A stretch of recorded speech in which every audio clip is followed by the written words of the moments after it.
Hello po at maligayang pagbabalik. Narito po ang compilation videos na mula sa Love Stories playlist na sana po ay magustuhan po ninyo. Maraming salamat po. Unang video. Isang araw, habang ako ay nasa mall, kasama ko noon ang aking kasintahan na mamasyal. Sa katunayan, nagde-date kami. Kasalukuyan ako noon tumitingin ng damit sa isang butik nang bigla akong nakarinig ng "Mami, Mami, Mami," sambit ng isang bata sa akin habang hinahatak niya ang aking damit. Nagulat ako at hinawakan ko ang kamay ng bata at sabi ko ng malumanay, "Hindi ako ang mami mo. Nasaan na ang kasama mo?" "Mami, Mami, ikaw ang mami ko," sagot ng bata. Tumingin ako sa paligid. Wala akong nakitang kasama niyang nakatatanda, kaya naman hindi ko kaagad binitawan ang kanyang kamay dahil naisip ko ang bata ay nawawala. Kasabayan nito, ang batang babae ay hindi tumitigil na yakapin ako at magsalita ng "Mami, Mami, Mami." Hanggang sa nakita ako ng nobyo ko na galing sa banyo. "Ano yan? May anak ka na?" Nagulat niyang sambit. "Hindi," sagot ko. "Mami, Mami, hug please," sambit ng bata. "Anong hindi mo anak? Nakakapit sa'yo na parang pandikit." Pagalit niyang sabi. "Ang kulit mo." Sabing hindi nga sagot ko. "Sinungaling ka, bahala ka dyan," sabi niya at iniwan akong mag-isa. Pagkaalis niya, dahil alam ko ang bata ay nawawala, nagpunta ako sa information para ipaalam na merong nawawalang bata. Nag-announce na ang speaker at maya-maya lang, meron akong natanaw na isang lalaking balisa at kung saan-saan tumitingin na halatang merong hinahanap at sumisigaw ng "Jeline! Jeline! Jeline!" Hanggang sa nakita siya nung batang nakahawak sa akin at sumigaw ng "I found mommy!" Paglapit sa amin na lalaki na halos hindi mahabol ang kanyang hininga, "Sorry, sorry, sorry," wika niya habang nakatingin sa bata. At pagtingin niya sa akin, biglang nanlaki ang kanyang mga mata at nagsalita muli, "Sorry, hindi ka maniniwala pero kamukha mo kasi ang yumao kong misis. Pasensya ka na pero malamang napagkamalan ka ng anak ko." "Okay lang," maikli kong sagot. At sila ay nagpasalamat. Habang sila ay papaalis, umiiyak ang bata dahil nais niyang sumama sa akin. Hindi ko maiwasang hindi maawa dahil yung bata ay iyak ng iyak na ilang beses na paulit-ulit na sinasabing na ako ang kanyang ina. Kaya labis na humihingi ng pasensya ang ama ng bata. Kung makakahingi sana ako sa iyo ng pabor. Kung pwede ko sanang kunin ang numero mo. Nais ko sanang imbitahan ka sa isang hapunan.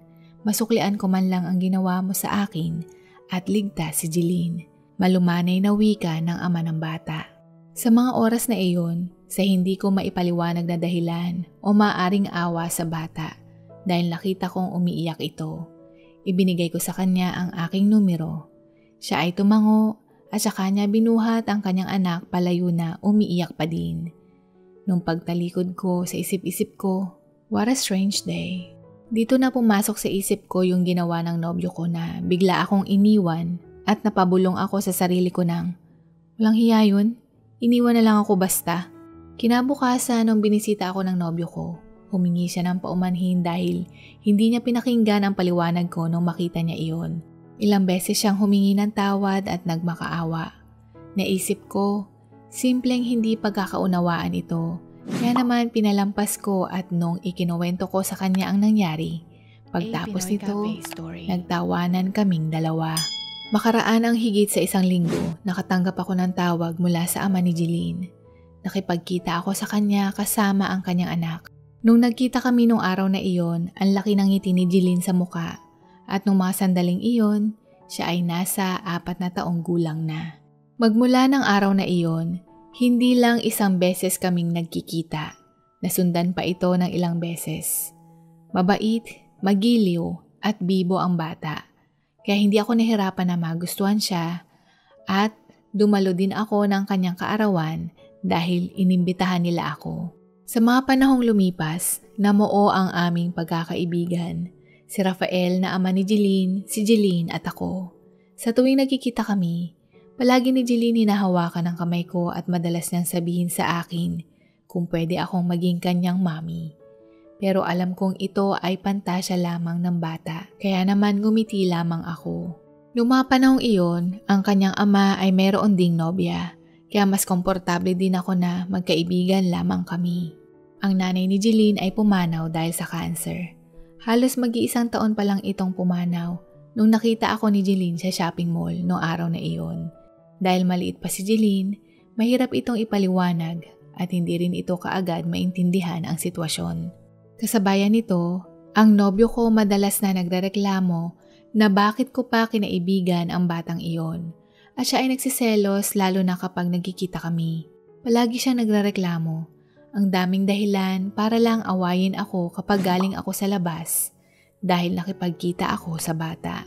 Nabanggit din niya na puro inaatupag ko ang anak ng iba kaysa ituon ko ang aking atensyon para sa aming relasyon. Kaya naman hindi ko maiwasang sumagi sa isip ko na baka naman meron na siyang iba kaya marami nang nakikitang butas at hindi nga ako nagkamali. Isang beses ako ay nasa isang supermarket sa isang shopping mall para bumili ng favorite snacks ni Jeline dahil magkikita kami nung araw na iyon. Sa katunayan, hindi ko sinasadyang nakita siya na pumasok sa sinihan kasama ang isang babae na kahawak niya ng kamay.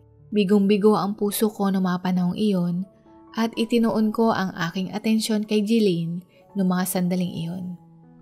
Kasabayan nito, hindi ko na pinahaba pa ang relasyon ko sa nobyo ko dahil walang saysay pa na manatili sa isang taong hindi tapat. Dito ko lang naisip na marahil noon meron siyang ibang sakit. Ibang klase siyang magtago. Merong talento sa lahat ng bagay at ang taong nagpalaki sa akin. Magmula noon ako ay single, tanging trabaho, sarili at ang mga oras na kasama ko si Jeline, umiikot ang buhay ko. Sa katunayan, kahit na isang beses sa 2 buwan kami magkita ni Jeline, lahat ito ay memorable na para ko na siyang anak at ako naman ang kanyang ina. At dumating ang araw ng graduation ceremony ni Jeline sa preschool. Inimbitahan niya akong dumalo nito. "Can we take a family photo please?" tanong niya. "Sure," sagot ko. At kaming 3 ay nagpa-picture na ikinagalak ng mag-ama. "Maraming salamat sa iyo. Lagi mo siya o kaming pinauunlakan." Sambit ng ama ni Jeline. "Pwede ba kitang ayain mag-lunch minsan?" tanong niya. At sumagot ako ng oo sa oras na wala akong pasok. Akala ko 3 kaming kakain ng lunch, pero nung dumating ako sa restaurant, si Rafael lang ang nandoon. Dito niya inamin sa akin na nais niya akong ligawan. Tutal naman, siya ay matagal nang hiwalay sa karelasyon niya noon. Tumango ako at magmula nung araw na iyon, kaming 2 ay nagsimulang mag-date hanggang sa kami ay naging magkasintahan. At nung ibinalita namin ito kay Jeline, ang kanyang ngiti ay abot hanggang tainga. Pareho namin napagkasundo ang magkasintahan na huwag apurahin at kilalanin naming mabuti ang isa't isa bago kami magtungo sa susunod na level ng relasyon. Hanggang sa tumagal ito ng mahigit 5 taon at dito na siya nag-propose sa akin na siya namang sinagot ko ng oo. Sa ngayon, kami ay kasal na at ako ay nagdadalang tao. Ang buhay namin sa mga araw na lumilipas ay maligaya at puno ng pagmamahalan. Natuwa si Jeline dahil sabi niya, binigay daw ng Panginoon ang kanyang kahilingan. Sa tuwing nagbabalik tanaw ako, hindi ko akalain na ang isang estrangherong batang nawawala at napagkamalan akong kanyang ina ay ngayon ay kapamilya ko na. Iba talaga maglaro ang kapalaran na kung nakatakda talaga kayong magkita ay pagtatagpuin kayo nito sa tamang oras. At dahil din kay Jeline, ang puso ko ay hindi lang kompleto, pati kagalakan din. Pangalawang video. Maaga akong naulila sa ina. Hindi pa ako nakakapagtapos ng sekundarya nung siya ay lumisan sa hinang matinding karamdaman. Sa katunayan, lumaki ako ng walang ama. Kaming 2 ni nanay sa simula pa lang nung ipinanganak ako sa mundo. Nung siya ay pumanaw, tumuloy ako sa malayong kamag-anak ng aking ina. Kahit noong nabubuhay pa lang ang aking ina, mulat na ang aking kaisipan sa hirap. Malungkot, Pero kailangan kong magpatuloy sa buhay at sikaping magtagumpay. Iyan ang pangako ko kay nanay. Kaya naman pinagbutihan ko din ang aking pag-aaral. Sinikap kong makatapos ng sekundarya at isa ako sa pinalad na magawaran ng scholarship ng punong alkalde sa aming lugar. Pinagsabay ko ang aral at trabaho dahil wala naman akong ibang maasahan kundi ang aking sarili. Nananalatay sa akin ang gawin ng lahat ng paraan para lamang mabuhay. Lumuwas ako ng Maynila nung nakatapos ako ng pag-aaral upang dito sa syudad sumubok ng kapalaran. Isang araw, sobrang lakas ng ulan at nagsimula na ding dumilim. Papatawid ako ng kalsada nang meron ding isang dalaga na nauna lang sa akin ng ilang hakbang. Ngunit habang kami ay bumabaybay patungo sa kabilang kalsada, napansin ko ang isang sasakyan na papunta sa aming direksyon. Napansin ko kaagad ito at alam kong mas sasagasaan niya ang binibini kaya naman nais ko siyang sagipin. At ang nahablot ko lang ay likurang bahagi ng kanyang kuwelyo at nahata ko siya paatras. Bumagsak siya sa akin.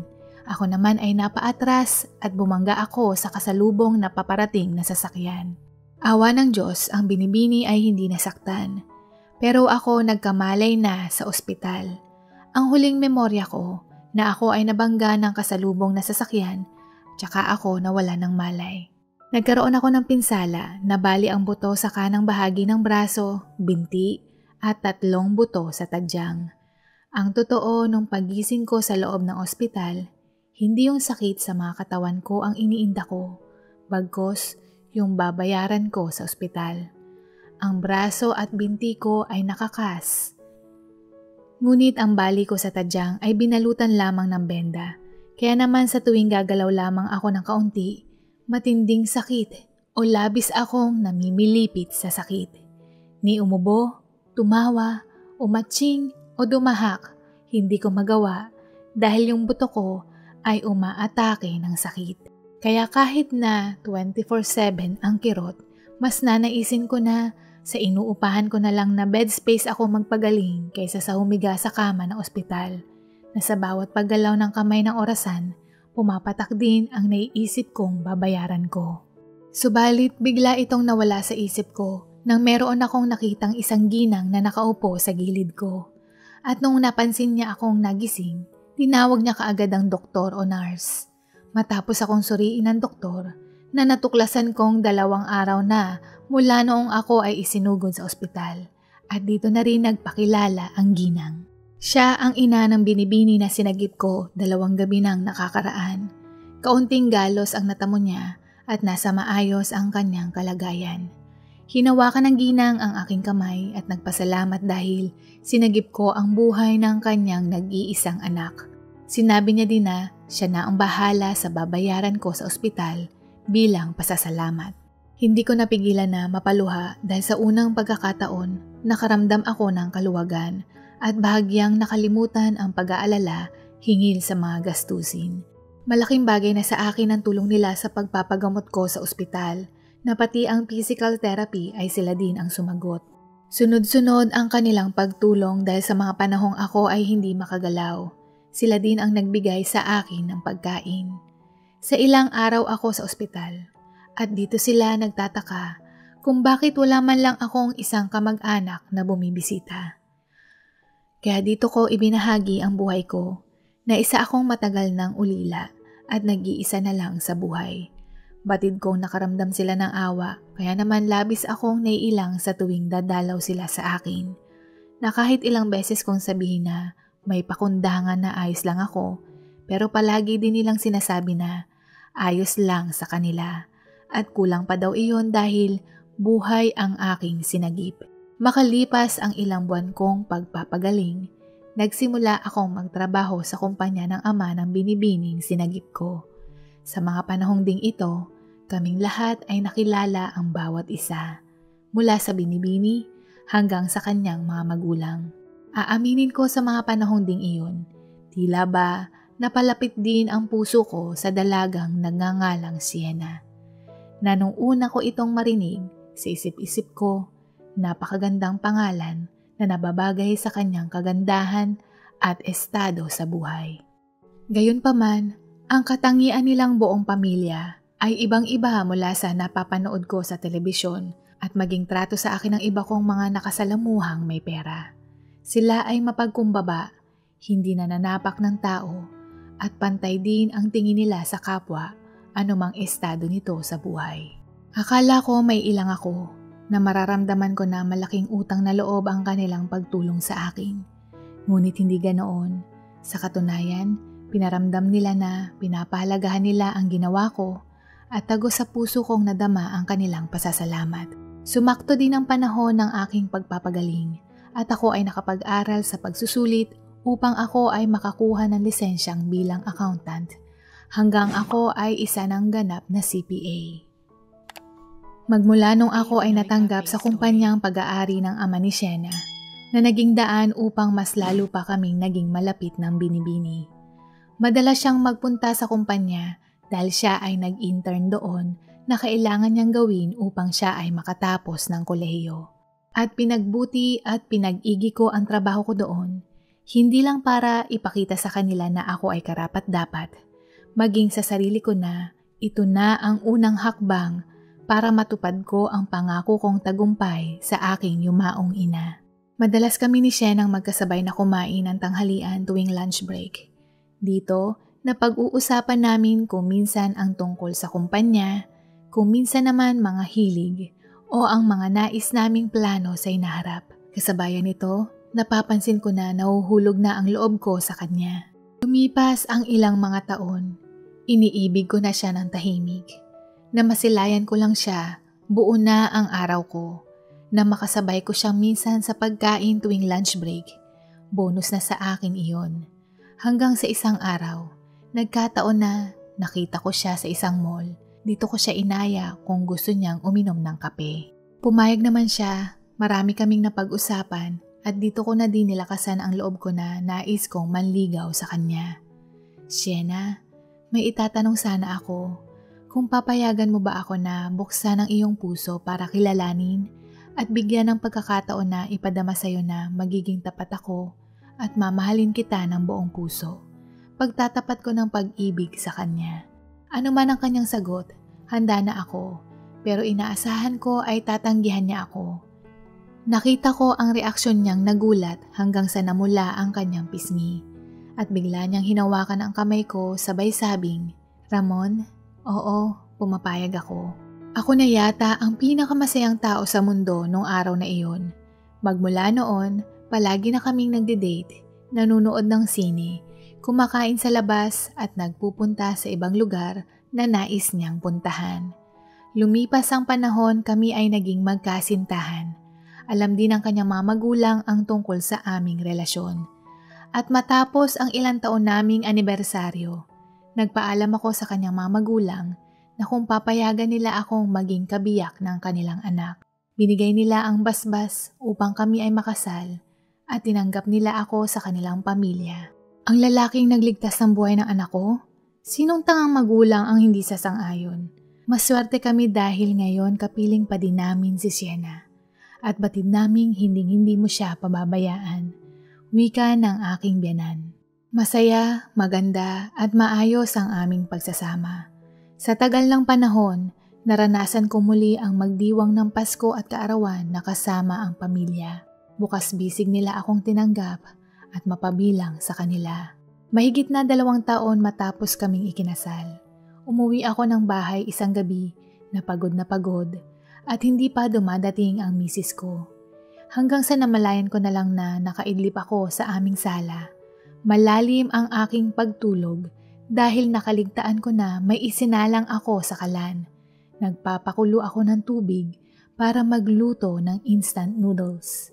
At nung magising ako, malaki na ang apoy. Halos hindi na ako makahinga, pero sinubukan ko pa rin makatakas hanggang sa naramdaman ko ang katawan ko ay mainit na at nawala ng malay. Nagising akong nasa ospital na. Napuno ng benda ang aking katawan at maging ang aking muka. Nakita ko ang misis ko na nasa tabi ko at mugto ang mga mata. Lumipas ang mga linggo.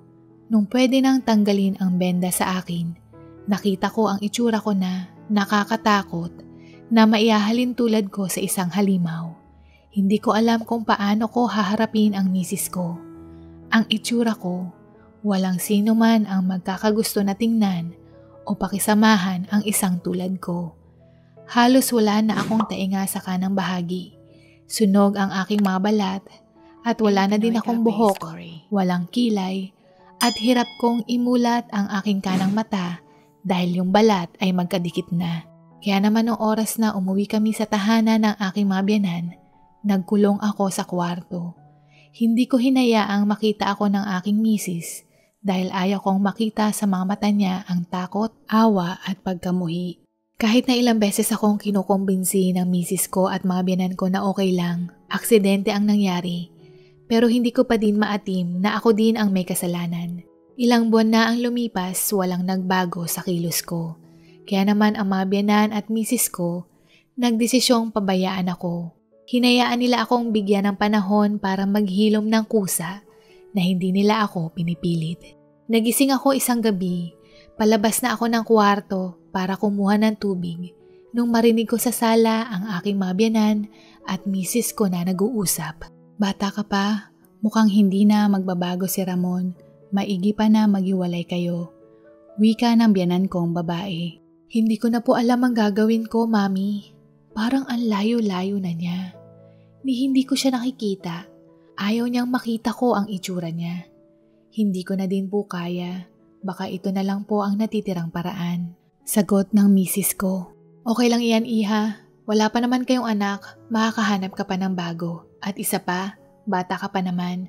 Sambit naman ang biyenan kong lalaki. Bumalik ako sa kwarto at napagtanto ko na oo, tama sila.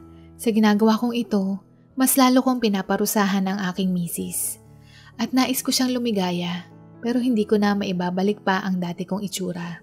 Kaya mas alam kong liligaya siya sa iba. Hindi ko masisisi ang misis ko kung bakit din siya sumang-ayon sa kanyang mga magulang. Masakit pero sanay naman akong mag-isa. Kaya nagdesisyon akong makipaghiwalay sa kanya at bigyan siya ng kalayaan. Kinausap ko ang misis ko sa loob ng kwarto, ngunit patay ang ilaw para hindi niya makita ng matagal ang itsura ko. At dito, pareho kaming nagdesisyong maghiwalay ng landas. Patid kong masakit din sa kanya ang desisyong iyon dahil labis-labis ang kanyang luha. Hinatid niya ako sa sakayan ng bus at nagdesisyon akong bumalik na lang muli sa probinsya. At sa unang pagkakataon, tiningnan ko siya. Sienna, magpakatatag ka. Kailangan mong magpatuloy sa buhay. Bumangon ka at gusto kong lumigaya ka. Maging masaya ka. Iyan ang hiling ko para sa'yo. Sambit ko. Bigla niya akong niyakap pero agad akong kumalas at sumakay ng bus nang hindi na lumingon sa kanya.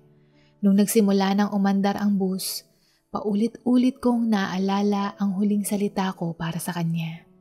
Magpakatatag ka. Magpatuloy sa buhay. Maging masaya ka. Pagtingin ko sa bintana, nakita ko ang reflection ko. Biglang tumulo na parang agos ng gripo ang mga luha ko. Hanggang sa napagtanto ko na yung mga salitang iyon ay hindi ko sinabi para sa misis ko, kundi para sa sarili ko. Ramon, magpakatatag ka. Magpatuloy ka sa buhay. Bumangon ka. Maging masaya ka. Mga katagang paulit-ulit ni nanay na sinabi sa akin bago niya ako iwan. Na hindi ako mawala ng pag-asa. Na habang ako ay humihinga pa, kailangan kong mabuhay. Kaya nagdesisyon akong muling bumalik ng Maynila. Naghanap ako ng trabaho pero walang nangangahas na tanggapin ako. Ilang linggo na akong naghahanap pero sa oras na makita nilang itsura ko, agad na silang tumatangging interviewin ako. Kaya tinawagan ko ang dati kong katrabaho sa kumpanya ng misis ko at tinanong kung may kakilala siyang maaari kong pasukan. At sinabi din sa kanya na huwag sabihin kahit kanino man na nandito ako sa Maynila. Nakakuha ako ng trabaho sa isang malaki-laking kumpanya sa tulong ng katrabaho ko. At ako ang naging junior financial analyst. Dito ko napansin na sa una lang ako pinagtitinginan ng mga tao. Kalaunan, wala na. Parang normal na. Mga katrabaho ko, hindi alintana ang itsura ko at inaaya pa nila akong kumain na kasabay sila. Dito unti-unti kong natanggap ang sarili ko. na nakaligtaan kong mailang na kahit na sumakay ako sa pampublikong sakayan, ang mga pasahero ay hindi ako pinag-uusapan o pinagtitinginan ng matagal. Pinag-igihan ko ng mabuti ang trabaho at sa mga lumipas na panahon, kinilala ng kumpanya ang aking trabaho at ginawara ng Employee of the Month. At makalipas ang halos 2 taon, na-promote ako bilang Senior Financial Analyst. Mas lumaki ang aking sahod at kasabayan nito, may inirekomenda din ang aking boss na meron siyang kilalang magaling na plastic surgeon na maaring maayos ng kaunti ang aking balat kung nais kong gawin ito.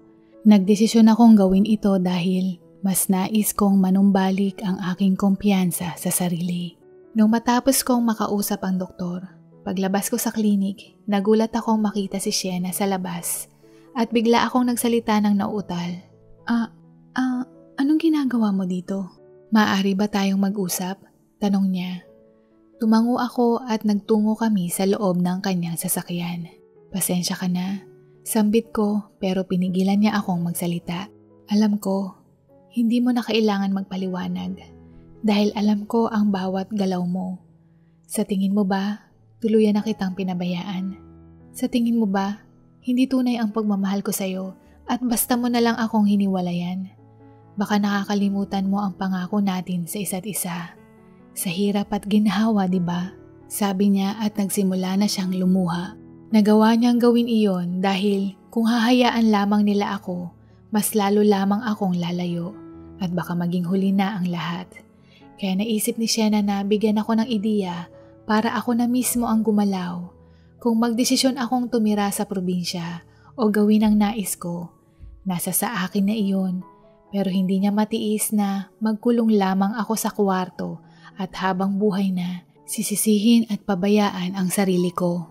Alam ko na kailangan mo lang ng kaunting tulak dahil isa kang survivor. Maliit ka pa lang, alam kong nasa dugo mo na ang hindi sumuko, dagdag niya. At nagdesisyon kang ibangon muli ang sarili mo na labis kong ipinagpapasalamat sa Diyos. At nais kong malaman mo na nandito lang ako. Hindi ako aalis sa tabi mo. Ganyan dapat ang mag-asawa na tuparin natin ang sumpaan natin sa Diyos at sa isa't isa na walang iwanan. Hindi ako makapagsalita dahil tama siya. Na mali ako ng akala na hindi niya ako mahal. Na ang itsura ko ang hahadlang sa aming relasyon na siya namang ginawa ko. Hindi ako makasagot at napaluha lamang. Kinuha ko ang kanyang kamay at nagpasalamat. Makinis o may peklat ang muka, pangit o gwapo, may buhok o wala, hindi yan importante. Ang mahalaga kung ano ang nasa puso. At hinusgahan mo na ako kaagad, pero hindi mo tiningnan ang puso ko. Sabay inilagay niya ang aking kamay sa kanyang puso. Nararamdaman mo ba ang tibok? Yan, ikaw ang nagpapatibok nito. At sana maramdaman mo din na mahal kita, Ramon. Malambing niyang sambit. Dito na ako napahagulgol at nagsabi ng ilang beses na patawad. Patawad sa aking pag-iwan sa kanya. Patawad sa pagtulak ko sa kanya. Patawad sa lahat. At niyakap niya ako ng mahigpit na matagal ko ng panahong hindi naramdaman na labis kong pangungulila. Sa ngayon, matagumpay nang naisagawa ang operasyon para maayos ng bahagya ang aking muka.